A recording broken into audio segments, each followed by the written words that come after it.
Quero agradecer aí logo de cara, Celso, a tua chegada aí. Agradecer a galera que vai chegando aí. A gente está esquentando aqui. Tivemos um probleminha aqui nesse início, mas a gente vai alinhando aqui aos poucos, ajustando tudo. Esse é um novo recomeço do Tudo é Pauta, da plataforma, Celso. Tudo é Pauta, que a gente criou há alguns anos e a gente está retomando hoje. Felizmente, você topou e está com a gente aqui. Quero agradecer aí o Edilson da Poemen, agradecer a galera do Educap, a rapaziada que está com a gente aqui, retomando essa plataforma. E o assunto hoje é Brasil não partidário, Celso.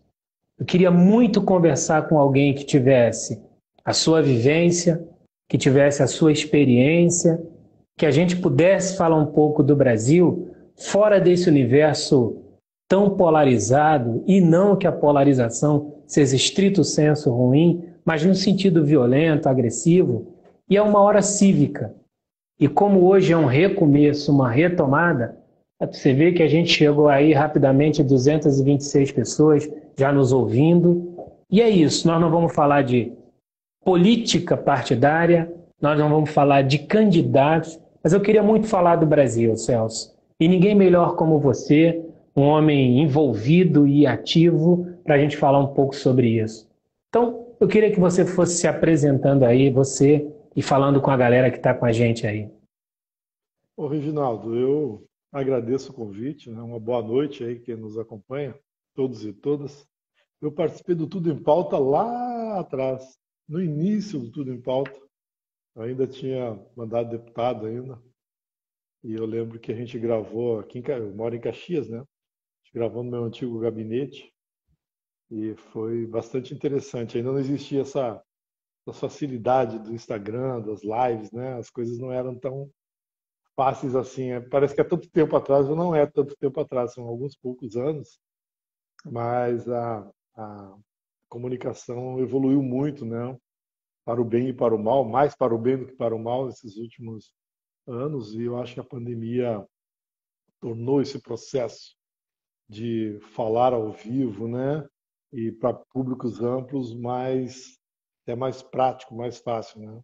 Eu não participava de uma live de Instagram já há um bocado de tempo, mas a gente participa de muitas via YouTube e outras mídias, né? Então eu até estava rateando aqui para entrar no Não, mas Instagram não. e acertar aqui. Mas é um prazer falar isso, eu acho que a gente tem muito o que falar. Sabe que eu resgatei uma coisa aqui, Reginaldo? Existe vocês estão vendo invertido aí, uma coleção chamada Dona Ciência, que é publicada lá pela Unifesp, pela FIP, na Unifesp, que eles fazem os gibis, né, chamado Dona Ciência. E ela conta sobre ciência. Ela fala sobre vacina, fala sobre física, sobre matemática, sobre medicina, enfim, um assunto bastante variado. É uma revista que já está eu acho que na 53ª edição já, se eu não me engano. E agora eu estou participando transformando esses gibis em história em quadrinhos, né? E aí eu fui resgatar uma história que eu escrevi sobre ciência política. Aqui, ó. Eu não vi, a gente faz as coisas e esquece que fez coisas Sensacional. bastante interessantes.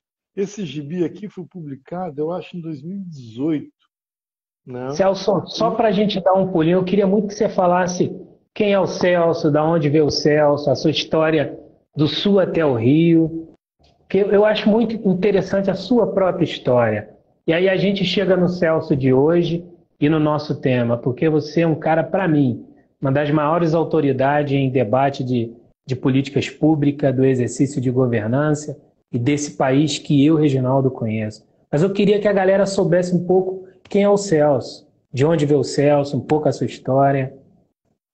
bom, eu nasci no Rio Grande do Sul, de uma família de agricultores, né, pequenos agricultores. Depois mudou para o núcleo urbano lá da cidade, a gente chama, vamos chamar assim, a cidade tem 20, hoje tem 20 mil habitantes. Naquele tempo tinha 4, 5 mil habitantes, né? Na época não tinha energia elétrica, meus pais eram semi-analfabetos, né? É, depois a minha mãe começou a dar faxina e meu pai motorista de caminhão. Essas histórias aí de famílias que não conseguem se sustentar com a produção agrícola. Muitos filhos, né, que meus avós tinham, aí não conseguem manter todo mundo produzindo, aí vão para os núcleos urbanos organizando a vida. Então eu morei, depois eu saí do Rio Grande do Sul, fomos para morar no oeste de Santa Catarina, pertinho de Chapecó, uma cidade chamada Pinhalzinho, lá no oeste de Santa Catarina, quase na Argentina. Eu fiquei lá até os 17 anos, quando eu formei no ensino médio, antigo técnico, né? Era o científico, técnico em contabilidade. Fui para Porto Alegre fazer faculdade e lá eu me envolvi com o movimento estudantil, né? Luta contra a ditadura, né? Em 84, fins de 83, 84, 85, né?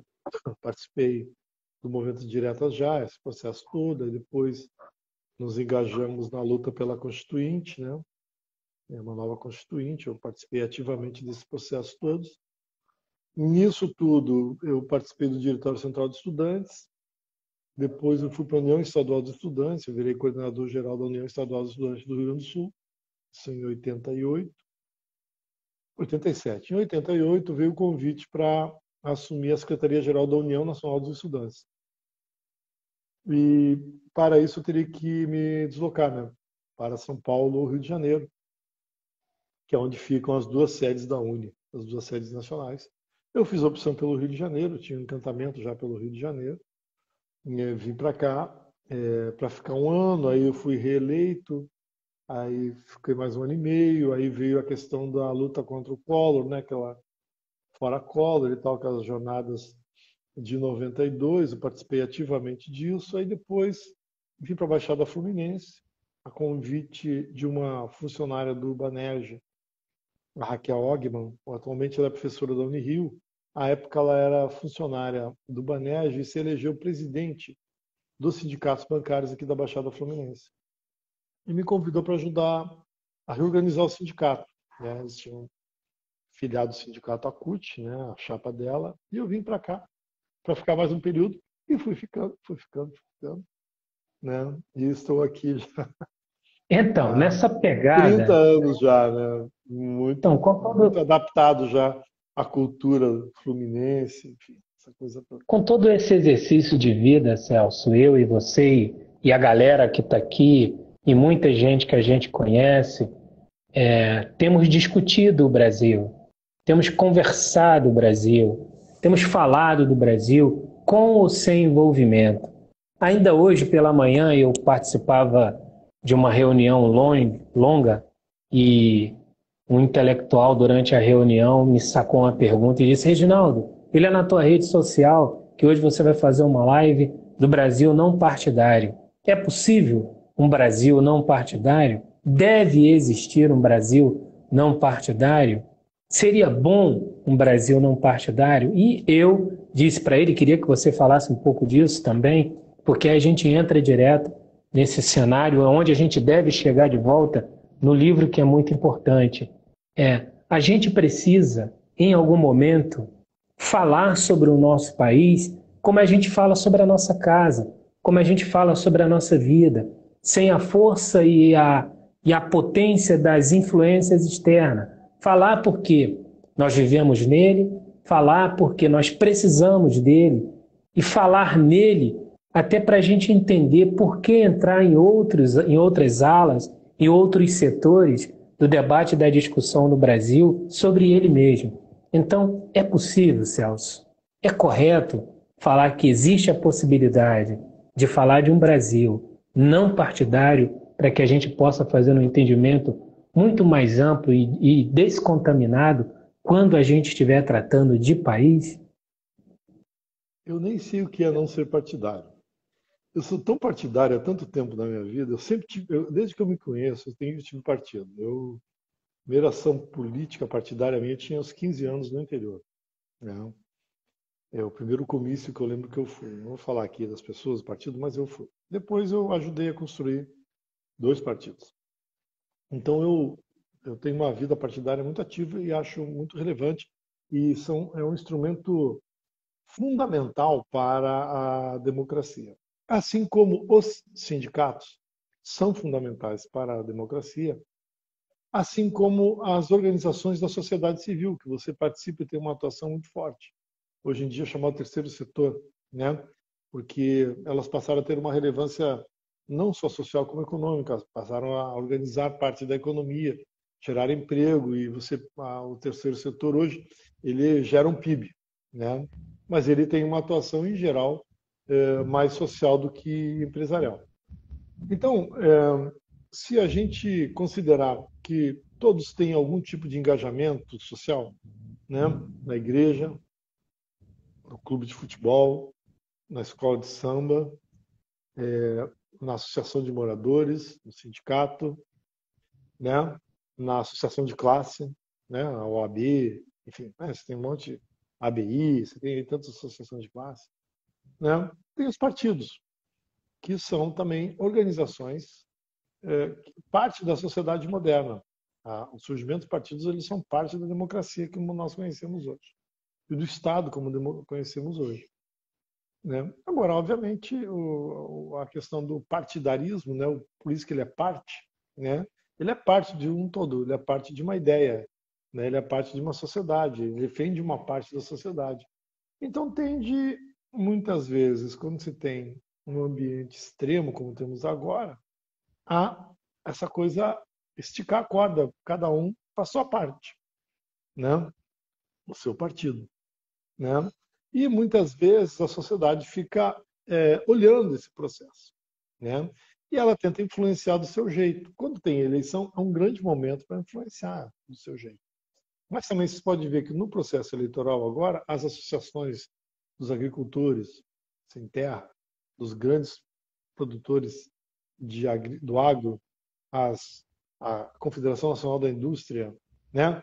Os médicos, os advogados, cada um entra da sua forma no processo do debate político, defendendo os seus interesses específicos, mas para concorrer eles estão dentro de um partido que tem, Sim, em geral, uma ideologia, talvez não seja uma ideologia muito clara, mas que tem uma conduta moral e política na sua ação, dentro do parlamento e do poder. Inclusive, de uns tempos para cá, bancadas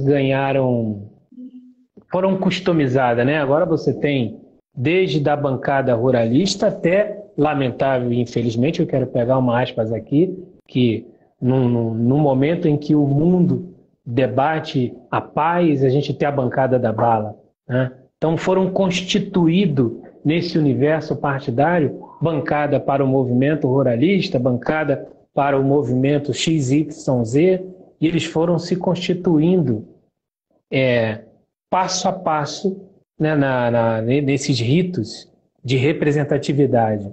Mas é essa a grande preocupação, e é isso que eu trago aqui, Celso, essa preocupação do debate partidário, é de que a gente vê que, ou ora, está extremamente tendencioso, um lado avança com energia, com força, com garra, com potência, outro lado atrofia, vai sendo penalizado, e o povo no geral, a população no geral, principalmente as camadas de intermediária para baixo, vão perdendo potência, capacidade, acessibilidade, desenvolvimento, até mesmo desenvolvimento. Haja vista se a gente olhar a catástrofe que está o cenário de educação nacional, e você como professor devotado e entende bem isso, a gente tem uma das mais baixas proficiência educacional, talvez dos últimos 20, 30 anos, nacionalmente falando, de aproveitamento e desenvolvimento escolar, da primeira infância até o estágio intermediário, que seria o ensino médio. Então, todas essas representatividades, brigando tão descentralizadamente, assumindo uma sigla, uma bandeira, uma marca, em algum momento não tinha que pelo menos ter uma coesão, um diálogo que fosse de fato todas essas separação juntas em nome de um grande coletivo que é o Brasil? Então, esse ajuntamento é o contrato social nosso do país, que é a Constituição Federal, né? A Constituição Federal é o nosso contrato social. É que ele que amalgama essas contradições todas, esses ajuntamentos, essas ideias comuns, e dá um sentido, dá um norte e um funcionamento para isso, né? A nossa Constituição é relativamente nova, né? Ela é de 88, né? Como eu falei para você, nos anos 80, a gente lutou muito para ter uma Constituição democrática, saindo de uma ditadura, né? Foi um processo muito duro socialmente. E ela tem um processo de amadurecimento, né? Faz-se amadurecer um contrato social numa sociedade, um país tão grande, tão diverso, com tantos interesses, né? Com tantas origens, né? De pessoas, enfim. Você consolidar um contrato social e ele ser respeitado por todos. Não é uma tarefa fácil. O que me parece que tem em relação à questão partidária no Brasil é que se criou muitos partidos, se criaram muitos partidos, e você não tem tantas ideologias, você não tem tantos campos políticos. Temos hoje no Congresso 20 e tantos, eu acho 26 partidos representados. Você não tem tanto campo político assim para ter tanta representação partidária. E isso dá uma distorção, na minha avaliação, do processo de representatividade da sociedade. Porque muitas vezes a pessoa vota num candidato que está numa chapa que defende direitos humanos e lá dentro tem um cara que defende pena de morte. Ele elege, vota no que defende direitos humanos e, pelo processo de legenda, acaba elegendo o que defende pena de morte, né? Por quê? Você tem essa situação criada aqui. E aí, você tem, vamos dizer assim, inúmeros vetores que levaram a isso. Primeiro, uma legislação que facilita a construção partidária, né? Em nome da democracia, mas acaba não estabelecendo nenhum critério político, né? Você arregimenta X assinaturas, né, e cria um partido. Isso é um primeiro problema. Depois, a representação partidária no parlamento. Nunca teve uma clivagem. O partido tendo ou não tendo parlamentar, tinha direito a acesso aos fundos partidários, ao programa de televisão, enfim, essas coisas todas. Aí, em 1998, o Congresso Nacional votou a chamada cláusula de barreira, que é muito comum nas democracias modernas, contemporâneas, as europeias, em especial, usam muito isso. Se o partido não atinge o coeficiente X de voto, ele não tem representação dentro do parlamento. Portanto, ele existe como uma associação civil, uma sociedade civil, como qualquer outra, mas ele não tem acesso a entrar no STF com o partido requerendo alguma questão, ele não tem acesso a fundo partidário, a propaganda eleitoral gratuita, essas coisas todas. Ele tem um partido, mas ele não age com status de partido. Então, quando chegou em 2006, que era para praticar essa lei, que teve o deputado Miro Teixeira, na época aqui do Rio de Janeiro, entrou no STF dizendo que a cláusula de barreira é inconstitucional e o STF deu a inconstitucionalidade da cláusula de barreira e derrubou esse critério. Aí voltou de novo essa questão. Em 2014, 2015, nós votamos, eu era deputado na época, de novo, a nova legislação eleitoral, que estabeleceu uma cláusula de barreira, não tão dura, mas ela tem uma gradação. Na eleição de 2018, os partidos que fizeram menos de 1,5% dos votos nacionais, ou menos de 9 deputados federais, não tinham direito a ter liderança partidária e representação partidária. O deputado podia permanecer filiado, mas ele não teria algumas questões dentro do parlamento e o partido não teria acesso ao fundo partidário. E agora, esse ano, a eleição de 2022, os partidos que não tiverem 13 deputados federais eleitos ou 2,5% dos votos, acho que esse é o critério, totais para deputado federal, eles perdem o direito de representação dentro do parlamento, acesso ao fundo partidário e acesso ao programa eleitoral gratuito. E há diversas ações legais que os partidos têm, especialmente entrar com contestação de ADINs, né, e outros no STF e no STJ.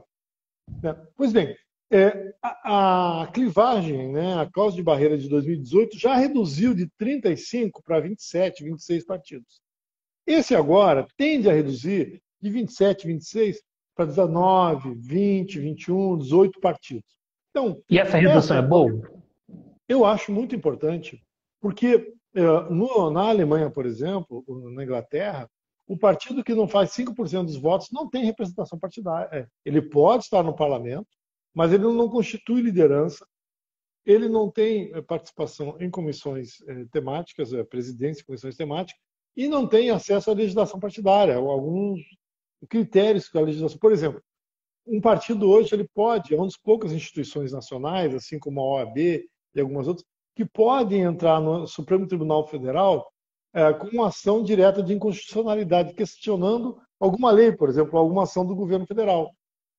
Isso é bom porque você reduz a judicialização das coisas.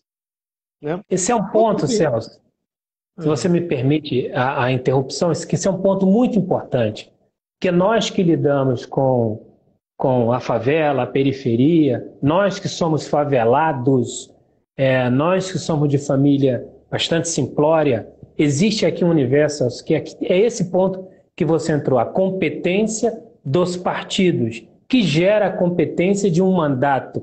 A gente tem visto, um exemplo, vereador executando atividade de deputado estadual com atividade de deputado federal se colocando com atividade, hora que é própria do Senado. Enfim, essa bagunça de práticas, muitas vezes o próprio povo, na hora de votar, não entende claramente qual é a competência do vereador, qual é a competência do deputado estadual, qual é a competência do deputado federal. Inclusive, quando a gente vai fazer uma análise nesse momento em que a gente está vivendo, como as competências são tão misturadas, tão soltas, dentro de uma Câmara, de uma cena de poder próprio, domínio territorial, todas essas coisas que a gente sabe bem, e aí é o vereador comandando grupos de escola, é o deputado comandando empresas públicas, enfim, as competências. Ainda que brevemente, queria que você desse de maneira muito sintética sobre essa competência. O partido gera um mandato, o mandato tem competência. Um pouquinho, só brevemente, a gente tem uma galera boa aqui com a gente, Celso, e muita gente nossa, né? Gente que nos acompanha, só para que, por exemplo, nesse momento. Eu falando disso. Então, por favor, fica à vontade. Quando você tem uma profusão tão grande de partidos, você acaba tendo uma confusão de ação dentro da democracia. O Brasil vive essa situação que é meio que não sabe para onde vai ideologicamente. Né? Então, quando o presidente, o governador assume, ele tem que negociar com muitos partidos. E aí obriga ele a fazer concessões enormes do seu programa de governo, da sua ideologia, para poder estabelecer maioria. Isso é muito ruim. Então, a redução no número de partidos, leva a você ter menos partidos, menos negociações e negociações mais em cima de programas de fato, como se tem nas grandes democracias hoje, em que você tem 5 ou 6 partidos dentro do parlamento atuando, e eles se reúnem em 2, 3 partidos, compõem maioria e nomeiam o primeiro-ministro, enfim, ou dão suporte, como é nos Estados Unidos, ao presidente. Né? Aqui no Brasil, não. O partido acaba que o presidente tem que negociar com uma constelação de partidos para compor maioria, porque nenhum partido faz mais de 100 parlamentares, 90 parlamentares, ou seja, não chega a 20% do parlamento, e para compor maioria você tem que ter 50% mais um. Né? Isso obriga a fazer essas negociações. Então, isso é muito ruim. Por outro lado, há essa confusão de competência. Né? Eu costumo falar aqui, né? Você vota no deputado federal porque ele é irmão do prefeito, mas só que ele vai lá em Brasília e vota porque ele dá na cabeça dele. Aí vem uma reforma da Previdência, uma reforma trabalhista, né? Uma lei de juros, e ele vota de acordo com os interesses dele, porque a pessoa não votou nele para ter competência nacional, votou nele porque ele foi prefeito. Né?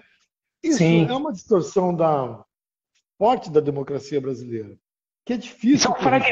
E, inclusive, é um fragmento do movimento coronelista, que o cara botava a mão, esse aqui é meu e acabou. A gente, às vezes, no mundo contemporâneo, no mundo moderno, num mundo rico de tecnologia e já com alguma informação, acaba permitindo que fragmentos de um tempo extremamente doloso para a democracia e para a sociedade preserve, continue na cena quando isso acontece. É o irmão, o filho, a filha, o primo, ou simplesmente um indicado, sem pensar na competência, sem pensar na importância da representatividade no trabalho. Isso é uma coisa que eu quero trazer para você aqui. Eu vou ficar te agulhando porque eu quero muito, isso é um momento muito pedagógico, e a gente tem hoje muitos amigos simplório me ligava e dizia: Reginaldo, eu vou entrar lá, cara, que eu acho interessante. Eu estou muito confuso. Eu quero trazer isso para você, para essa cena, para o seu conhecimento. Muita gente vai dizer: olha, eu vou entrar, Reginaldo, porque eu já era confuso. Nesse momento eu estou perdido, eu não sei para onde vou e talvez esse momento. Enfim, muita gente bacana, gente aqui. Eu trabalhei na área de facility durante muito tempo e a galera hoje me ligando e que me segue aqui um pouco, falando comigo, outros colegas, algumas entidades mesmo falando. Eu falei agora de tarde, tive um call com uma galera do Recife, falou: Reginaldo, vou chamar o grupo e a gente vai entrar para a gente. Então, Celso, se eu sou um cidadão simplório, que não tive uma educação rebuscada, não consigo entender com toda essa sistemática que é compreender como que eu consigo avaliar nesse momento, como que eu olho para um deputado estadual para decidir se ele é bom para mim, como que eu olho para o federal para entender se ele é bom para mim, como que eu olho para o governador, para o Senado. Não vamos discutir presidente da República porque as opções elas são rasas e muito pequenas, então não adianta a gente falar. Mas nessa grade aqui de baixo, que está muito mais ampla, nesse momento, como você diria para aquela pessoa que não tem acesso a tanta a coisa tão elaborada, e você dissesse: olha, era bom que olhasse isso. Dá uma dica, uma dica de um homem que é muito sensível ao sistema diplomático, democrático e às pessoas da base da pirâmide como você. Qual a dica? Você diria: olha isso. Eu dou uma dica: olhe isso, veja aquilo, entenda um pouco isso. Esse é um momento que o nosso povo está precisando no coletivo de uma grande ajuda fora das manifestações, né? Nós temos uma cabeça e que certamente temos o nosso pensamento, outros que estão influenciando na sociedade nesse momento, mas nesse momento, uma dica do olhar, nesse coletivo, abaixo da cátedra maior, né? Senado, deputado federal, deputado estadual, governo, uma dica genérica. Você diria: olhe nesses 3 estágios assim, e aí você começa a fazer um exercício de pensamento.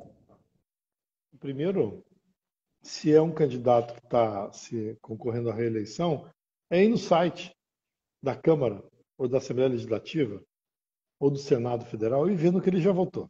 Isso é a primeira coisa. Tá? O que esse cara já... Lá, o que ele fez? O que ele fez de proposições?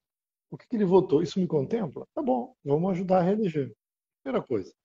Né? Segunda coisa, no site dessa pessoa, no blog, enfim, tem conteúdo? Ele tem propostas consistentes? Ele defende alguma bandeira? Ou algumas bandeiras? Isso me contempla? Isso resolve? Isso me ajuda? Sustentabilidade? É a pessoa com deficiente? É o cuidado contra os maltratos animais?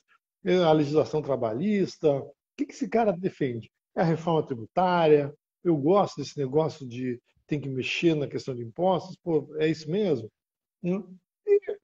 E outra coisa que eu olhar é a seguinte: pô, o cara que vai lá e fala assim: não, eu botei tanto de emenda na cidade tal, tanto de emenda na cidade tal, é um vereador federal, entendeu? Não é uma pessoa que vai lá para legislar. Ele vai ser massa de manobra em Brasília. Ele vai votar naquilo que ele tiver mais ganhos pessoais, ou do partido, ou porque se vincula à questão do dono do poder no momento.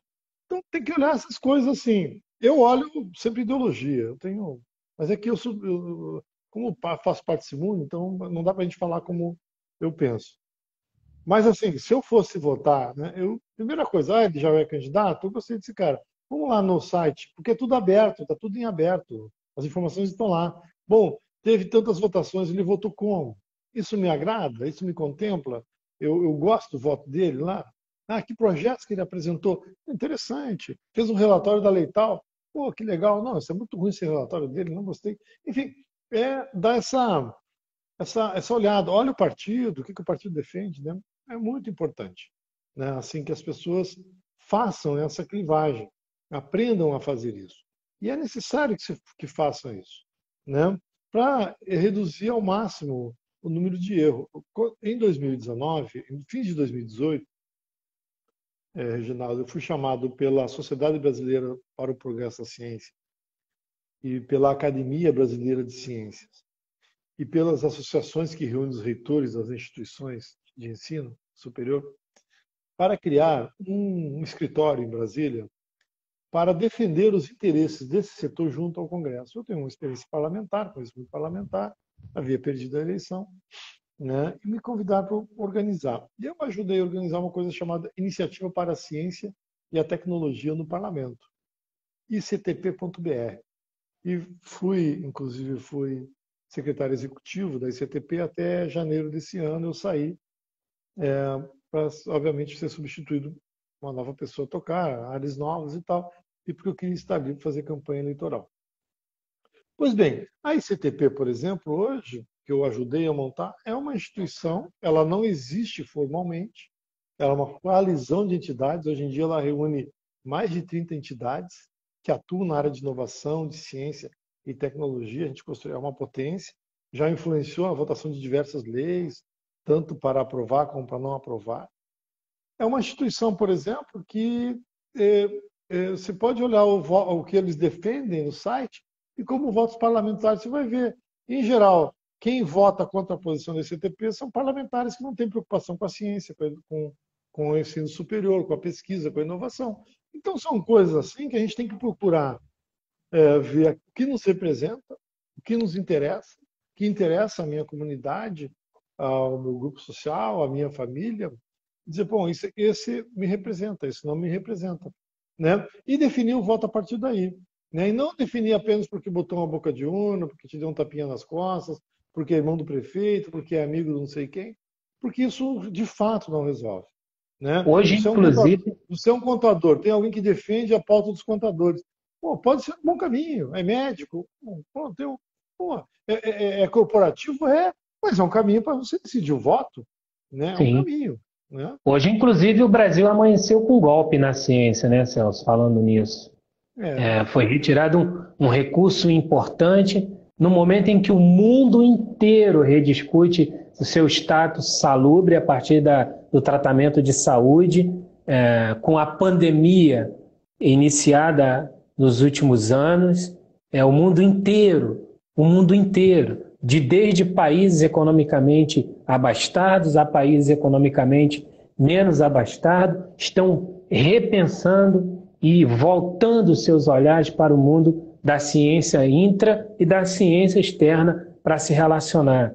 Porque ficou claro com a Covid-19 que se você não tem uma preocupação com pesquisas, com a sua cobertura vacinal, né, com um olhar mais direcionado, como você vai cuidar da saúde a partir da ciência, o mundo corre o risco de ter cada vez mais estágios pandêmicos igual ou pior do que foi a própria Covid-19, haja visto que a gente inicia agora um problema. O Brasil já vai em 3 mil contágios, 2 mortos, dentro de uma pandemia, uma outra ação extremamente dolosa, baixa o nosso cobertor vacinal, nós que fomos referência durante décadas, e amanhecemos um dia de hoje com a notícia de que o sistema científico do Brasil sofre uma baixa e corre o risco de muitas pesquisas importantíssimas serem pausadas e prejudicadas.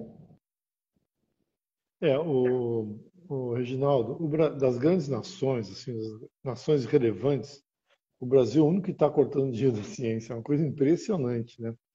Eu estava olhando estava lendo hoje uma matéria, esse foguete que a NASA está lançando para voltar o homem para a Lua, né? O projeto está orçado em 25 bilhões de dólares. 25 bilhões de dólares. Para botar o homem na Lua. que é tão caro isso? Porque é conhecimento, né? Agora, o que isso traz para a gente? Muita coisa, né? Por que os Estados Unidos são donos de tantas patentes? Tem uma coisa muito clara, a gente frita ovo hoje em dia com aquelas panelas antiaderentes, né? O antigo Teflon. Aquilo ali foi uma descoberta da NASA, ela precisava de um revestimento para os computadores que iam para o foguete, né? Passar a camada da Terra, que resistisse a muito calor e que não aderisse, né? ao material. E surgiu o Teflon, né? Quando nós estamos aqui falando agora da, pela internet, né? E um smartphone, ele tem 12 tecnologias financiadas por governos do mundo todo, né? Você tem aqui estão nos ouvindo aqui, a tela sensível, a internet, os números randômicos, o telefone, o GPS. Estou citando aqui os que eu lembro nesse momento. Os chips, né? Alguns dos chips. Tudo isso foi financiado com ciência pública, ciência básica pública. Em alguma nação financiou a descoberta disso. O Steve Jobs pegou, botou tudo no mesmo lugar e fez o smartphone. É um cara brilhante. Ele pegou o que já estava produzido pelo poder público, financiando há décadas, financiando pesquisas, muitas vezes até sem ter sentido, sem saber o que ia utilizar. E, de repente, pum, chega o cara, pega essas patentes todas, compra elas, pede licença para usar e inventou o smartphone. E mudou a forma como a humanidade se comunica. E aqueceu a economia americana e depois a economia de diversos países. Isso é ciência pura. E o Brasil, né, ao contrário, cortou, um negócio assim, imbecil. Mas é imbecil, sabe por quê? Porque é tão pouco dinheiro, né, que eles estão gastando aí, esses negócios da tal de emenda parlamentar, 18 bilhões de dólares, eles precisam agora fechar a conta, porque se não fechar a conta, o presidente pode ser processado por má gestão, né? E se tornar inelegível. Aí eles estão agora fazendo um rapa de taxa do caramba para arranjar dinheiro para fechar a conta, porque eles estão pagando os financiando os parlamentares que apoiaram o governo, as tais de emenda. E aí, faz economia porca, mexe onde? Nas universidades, centro de pesquisa, na Fiocruz, né? Nos lugares que estão produzindo conhecimento essencial para o Brasil. Na Embrapa, certo? No pessoal que controla as queimadas, né? E a economia porca, porque não, assim, só traz reflexo negativo no futuro. A pesquisa que você mata agora, ela tem reflexo daqui a 5, 10 anos, né? Então, isso aí é realmente muito ruim, é até desesperador a gente ver isso. Eu participei de alguns debates hoje, assim, em grupos sobre a medida provisória, essa que congela. Eles estão pegando 1,7 bilhões de reais de um fundo chamado Fundo Nacional de Desenvolvimento Científico e Tecnológico, que é a principal fonte de financiamento da ciência brasileira, que é nada diante do PIB brasileiro, mas que é um dinheiro que para o setor é importante. E estão congelando esse dinheiro, mas eles não estão congelando só esse ano, eles estão congelando daqui até 2026. Quer E dizer, não tem jeito depois, Celso? Uma vez congelado, não é possível reverter o isso? próximo presidente vai ter que reverter, porque é uma coisa tão sem sentido, mas é um truque contábil para que o presidente não seja, não tenha um processo de probidade administrativa. Então, quer dizer, faz gestão ruim, não cuida do conjunto, cria truques, né, na gestão financeira. Aí tem problema de caixa, vai fazendo raspa de taxa, onde a sociedade não está olhando, certo? Porque a sociedade não compreende isso. Por que eu vou construir um foguete? Por que eu vou botar alguém controlando a mata? Por que eu vou mudar a forma de oxigenar a terra da cana-de-açúcar? Né? As pessoas não conseguem compreender isso como uma coisa essencial. Mas o governador, o presidente, ele é obrigado a entender. Ele está num posto em que ele tem responsabilidade com a sociedade, uma responsabilidade humana, humanitária e histórica. Ele não pode cometer esse tipo de coisa, mas comete. Comete, porque não tem noção. E o que tem de noção não é razoável. O Reginaldo, nenhum chefe de nação atualmente, das grandes nações, óbvio, viaja para nenhum país sem levar um grande entendedor de clima e um grande cientista na área de saúde. Todos levam. Por quê? Porque está em pauta. A economia se movimenta. Qualquer país relevante, qualquer país que seja um player relevante no mundo, os presidentes, o parlamento, a sociedade civil quer saber o que vocês fazem para preservar o seu meio ambiente, o que vocês estão fazendo para combater as pragas, as doenças na sua sociedade. E aí tem que ter alguém que saiba responder. Porque Eu tive recentemente. não é obrigado a saber responder tudo. Ele não é um super-homem. Sim, eu tive recentemente um encontro virtual com 20 empreendedores da Amazônia Atlântica. E são empreendedores oriundos de tribos, comunidade ribeirinha, em pessoas que têm devotado a vida à defesa do grande bioma que é a Amazônia. E cada um deles trazia um dolo profundo na fala. Durante todo o encontro, eles traziam uma profunda tristeza, embora estejam resistindo, viu, Celso? Estejam trabalhando, estejam se organizando, inclusive enquanto nós nos falamos, no próprio dia de hoje, este grupo estava elaborando a constituição de uma cooperativa que vai debater um processo ligado ao pescado naquele território, tem constituído saberes para desenvolver um programa do aproveitamento da palha de coco para uma série de produtos de mercado, tem entrado num grande debate com a relação ao sistema produtivo do próprio açaí, que é um fenômeno no mundo de consumo e uma descoberta na Amazônia brasileira e em outros territórios dessa região. E fora toda a questão da fauna e da flora, de toda essa biodiversidade também farmacológica que tem, e é claro que como tem toda a questão dos grandes laboratórios, eles têm seguido muito mais na linha mais natural. Então existe um grande debate.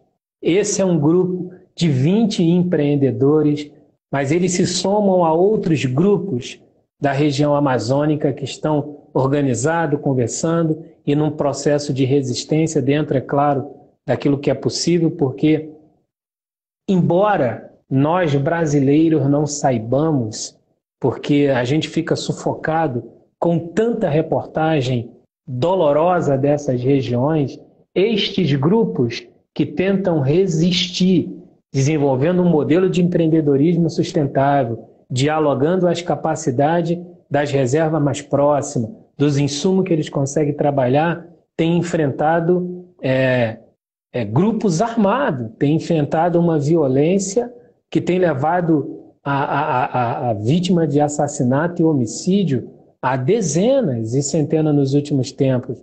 Não apenas os indigenistas que a gente pôde acompanhar, lamentável, mas tem os anônimos, né, Celso? Tem os grupos anônimos, aonde a grande mídia não chega, aonde nenhum processo de mídia chega, que tem trabalhando e tem tido que resistir com a própria vida. Mas isso deixa um traço de esperança, viu, Celso? Sejam eles nas nossas florestas e matas, os nossos irmãos e irmãs das comunidades indígenas ribeirinha e das comunidades organizadas em toda a região amazônica, seja em todos os outros territórios, existe muita resistência passiva, de paz, mas com muita vontade de retomar um Brasil que dá certo. Então, Celso, essa talvez seja a grande pergunta aqui, e eu queria muito que você voltasse no livro. Não queria que a gente não deixasse falar no livro e na origem, em tudo que ele pode contribuir. Mas tem muitos movimentos. Nas regiões metropolitanas, nos grandes centros, os grandes debates políticos vão voltando, as grandes ideias, os ideais estão ganhando energia, e por todo o Brasil. Como eu repito para você, falei semana passada com esse grupo de 20 empreendedores da região amazônica, falei hoje, tive a felicidade de falar hoje com uma frente empreendedora de Pernambuco, Recife, mais precisamente. Tive recentemente em Minas Gerais um encontro com um grupo de empreendedores, formador de opinião comunitário da base da pirâmide, que está longe dos grandes movimentos políticos, mas próximo da mudança diplomática e democrática brasileira.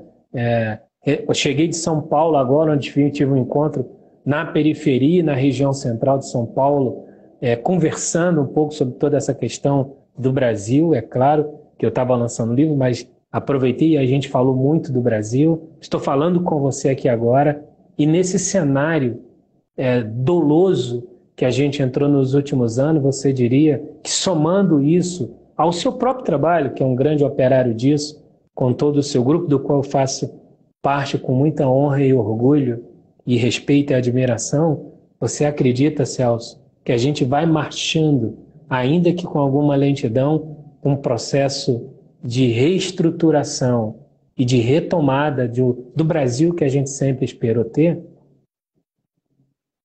Bom, Reginaldo, você é uma pessoa que transita bastante, eu te conheço há bastante tempo e você, de fato, tem uma rede de relacionamentos muito ampla e muito diversa, né?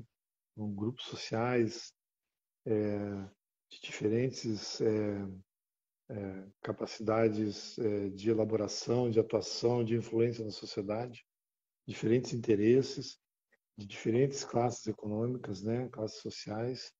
Você, de fato, transita muito e é sempre um prazer conversar contigo, porque você tem bastante essa informação.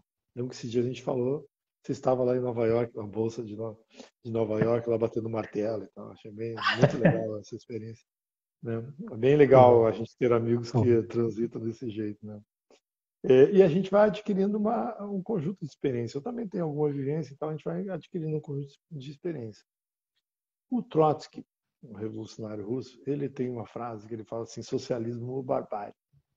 Eu não diria que é socialismo barbárie, mas ele fala uma coisa bastante interessante. Ele fala assim: ó, a sociedade não necessariamente avança para o progresso. Ela muitas vezes ela retrocede também para a barbárie. Se você não souber cuidar, conduzir ela, você tem momentos em que parece que está indo tudo muito bem e de repente é barbárie. Vamos pegar o exemplo agora da Ucrânia e da Rússia, né? Eu não estou aqui julgando quem está certo, não. Sim. A Rússia lá tem os motivos dela, a Ucrânia tem os motivos dela. O fato é que a Ucrânia ia aceitar se filiar à Organização do Tratado do Atlântico Norte, a OTAN, e a Rússia não quer deixar que a OTAN bote bases na porta da casa dela lá, por motivos geopolíticos e segurança. Pois é, mas você vê que de repente estoura uma guerra na Europa, né? A Europa que sofreu tanto com a Primeira Guerra Mundial, né? A Segunda Guerra Mundial, né? Toda a barbárie que foi aquilo, a dificuldade de reconstrução. Depois veio a separação em dois blocos econômicos, né? Políticos, né? A Europa Oriental, a Europa Ocidental. Aí veio a unificação, que é um processo assim, extremamente doloroso, que foi a unificação também, de um custo enorme, né? Econômico, social, né? E você vê que ali, de repente, uma guerra. Né? De repente a gente assiste o que parecia para a gente uma coisa distante no Irã, no Iraque, no Afeganistão, né? Aquelas bombas, aquele cenário de guerra, parecia videogame, pum, dentro da Europa, numa usina nuclear, né? Você vê então como essa fronteira, né, entre avançar e retroceder numa sociedade, ela é muito tênue, né? E um risco muito grande. O Brasil está passando um momento muito ruim, né? Nos últimos anos o Brasil tem sido muito ruim, né? Muito tenso, as pessoas brigando, se matando, discutindo, saindo dos grupos de WhatsApp, entrando nos grupos de WhatsApp, se xingando na rua. É um negócio impressionante. Mas, ao mesmo tempo, o Brasil aprovou a Lei Maria da Penha, por exemplo, a lei do antifeminicídio, a lei de cotas nas universidades, né? Você vê como esse processo ele é contraditório, né? Ao mesmo tempo que você tem um tensionamento da sociedade, né? Um governo que nega a ciência, você teve a pandemia, quase 700 mil mortes, né? Uma fome tremenda, a gente voltou ao mapa da fome. Você tem alguns avanços do ponto de vista social e da legislação que são inegáveis, né? Eu formei em letras na UERJ, lá no 11º andar do Campus Maracanã. E a gente indo agora lá, a gente olha que a composição racial, né, é muito diferente. E de gênero também. É muito diferente lá na UERJ, lá na Letras. Eu, obviamente, não fui mais no último período, porque teve a pandemia. Mas eu fui lá em 2018, 2019, e como estava diferente de quando eu me formei, nos anos 90, a composição social da. E tem a ver com cotas, né? Cotas. Então você vê que tem esse avanço. Aí você tem também, ao mesmo tempo, a Lei Maria da Penha, que criminaliza a violência contra a mulher. Um grande ganho, né, para a sociedade, uma sociedade, né? Então esse processo ele é contraditório, né? E que a gente tem que ir acompanhando, e zelando, cuidando dele, cuidando da democracia, votar, olhar em quem vota, sabe, defender a sociedade civil quando ela se organiza, quando ela vai para a rua, quando ela faz um sindicato, quando ela organiza uma campanha contra a fome. A gente está sempre nesse mobilizado, atento a esses movimentos, porque eles são fundamentais e eles determinam o futuro da sociedade. Você atua bastante. A tua atuação é uma série de frentes. Você recentemente me levou lá na favela de Paraisópolis, onde a gente conheceu o GD Favelas, né? Que experiência Sim. maravilhosa, né? Fomos lá para São Paulo, né? Quantas coisas nós já vimos juntos. Eu lembro que quando a gente inaugurou o Canteiro Escola lá no Alemão, né? Quando eu te conheci, você levou uma galera para fazer uns grafites na parede daquele galpão que nós alugamos. Depois fizemos o CVT, né? Teve o show na Canitá, lá, eu lembro um show muito bonito da Marisa Monte, fomos lá com vocês, organizado na época pelo Afro Reggae. Né? Você vê como você tem um conjunto de experiências sempre atuando. E essa atuação ela é fundamental, porque você não permite que a sociedade retroceda. Você tem gente se movimentando. Essa mobilidade das pessoas faz com que o poder, por mais que ele tente muitas vezes endurecer, avançar de uma forma que seja ruim, que não seja boa para a sociedade reage e obriga ele a retroceder. Então, essas coisas são bastante interessantes, né? Então, é contraditório, não é fácil você medir o quanto avança, quanto retrocede. Agora, no geral, avança, né? As vacinas são um avanço. A produção de alimentos numa quantidade maior, a melhoria nas sementes, nos adubos, no cultivo da terra, né? O acesso à comunicação, ao cinema, à televisão, agora à internet, são coisas que inegavelmente trazem avanços sociais, né? Nós estamos aqui há 5 minutos, sem querer interromper você, de encerrar. E eu queria que você falasse do livro. Não, é um gibi. Quem quiser entrar, tá no Instagram, tem a Dona Ciência. Eu não saberia dizer tudo, mas é Dona Ciência. Tem 50 e poucos gibis lá. Esse aqui é um deles, chamado Ciência Política. Eu falo da política como uma ciência, que para mim é a mais transversal de todas as ciências. É aquela que analisa a sociedade, que organiza a sociedade e que permite a gente avançar como sociedade, né? A sociedade humana, como uma era de progresso que nós estamos já há 2, 3 séculos. É inegável isso, até mais um pouco, né? Desde que se saiu da Idade Média, a humanidade vem avançando, né, reduzindo a fome, produzindo mais alimentos, etc.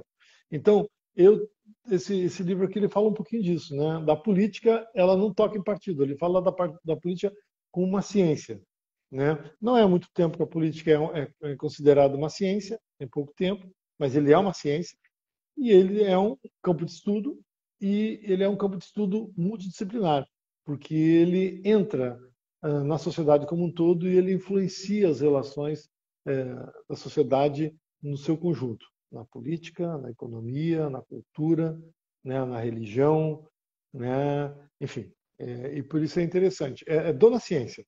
Lá no Instagram vocês vão conseguir, eu não saberia dizer o endereço, mas consegue ter acesso aos PDFs lá. Se não tiver acesso, se pedir, eles enviam os PDFs.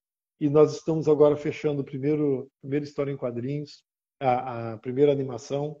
Estava até vendo agora um pouquinho antes de começar a entrar na live aqui, a última versão, que estamos fechando ele. A partir daí a gente vai começar a lançar, eu acho que um a cada mês, uma história em quadrinhos. A primeira é E sobre vai vacinas. disponibilizar onde? Vai disponibilizar gratuitamente? Como é o No canal processo? Dona Ciência, no canal Dona No Ciência. canal da Ciência. Sim. Tanto do Instagram como do YouTube. Né? Serão vídeos de Ótimo. 2 a 3 minutos no máximo, né? E cada um deles contando uma história. O primeiro que nós estamos fechando agora é vacinas. A história das vacinas. É bastante Show. interessante. E esse que eu escrevi é o Ciência Política, que é muito interessante. Sensacional. Uhum. Sensacional. Celso, a gente vai chegando aqui ao fim. Hoje é uma retomada, um recomeço. A gente oscilou aí de 300 e poucas pessoas, chegamos a 200 e pouca, vamos encerrando aqui com 100 e pouca. Porque, como eu te falei, a gente está falando aqui com motorista de ônibus, de caminhão, a galera mais simplória. Também tem muitos amigos aqui de empresa que entrou aí e ouviu a gente. Hoje é a reabertura dessa plataforma de bate-papo. Eu estou trabalhando e quero crer que o ano que vem a gente fale num estúdio. Isso é nosso propósito e nossa jornada, é que a gente possa estar fazendo comunicação a partir de um estúdio real de podcast. Mas a gente retoma hoje, para mim, com muita felicidade com você. Vamos seguir com outras e seguir com essa esperança, mestre, de que juntos a gente inicia um trabalho para a retomada de um Brasil muito mais salutar para as pessoas, para os grupos, para as pessoas, quem sabe para promover o realinhamento nas amizades que foram desgastadas, das famílias que estão separadas, por um motivo que só devia nos juntar, só devia nos aproximar. Eu tenho dito nas oportunidades que se a gente quiser fazer uma análise profunda, a gente deve ouvir 3 músicas. Eu oriento que se ouça 3 músicas. De Louis Armstrong, What a Wonderful Morning, que na tradução ele mostra que o mundo é belo e que as pessoas é que precisam corrigir sua postura com relação ao mundo. Então não existe mundo ruim, país ruim, lugar ruim. Então a gente como ser humano é que precisa fazer as devidas correções segundo a canção. Então é bom que ouça e que tenha acesso à tradução dela. E também a canção e a música de Zeca Pagodinho, Ser Humano, que é uma música muito relevante para a gente se reencontrar como ser humano, como altruísta, como na visão do outro. Ouçam Zeca Pagodinho, é ser humano, e façam uma grande reflexão ao ouvir a música. E por fim, eu sempre digo que a galera deve ouvir Raul Seixas na canção Metamorfose Ambulante, que a gente realmente tem que estar sujeito a essa transformação e a entender a transformação. E quando a transformação ela é agressiva demais, a gente deve fazer o exercício do controle da agressividade da transformação para que ela volte para o eixo novamente e siga nos transformando para o caminho do crescimento e jamais para o caminho do retroceder, do voltar atrás. Então, eu deixo você aqui suas últimas considerações.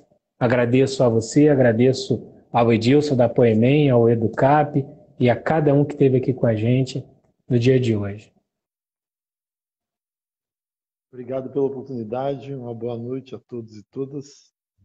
E em breve teremos que tomar uma decisão muito importante. Vamos refletir bastante sobre o futuro do país e aquilo que nós queremos para o país. E sigam o Celso nas redes sociais. Isso é uma decisão política partidária, não tem jeito. Mas não tem jeito.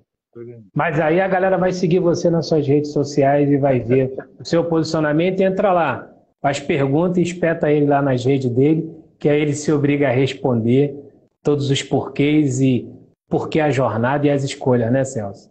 É isso aí. É isso aí. Isso mesmo. Valeu, obrigado pelo convite, tá, Reginaldo? Te agradeço muito a oportunidade. Eu que agradeço aí, tamo junto. Um abraço. Tchau, tchau, gente.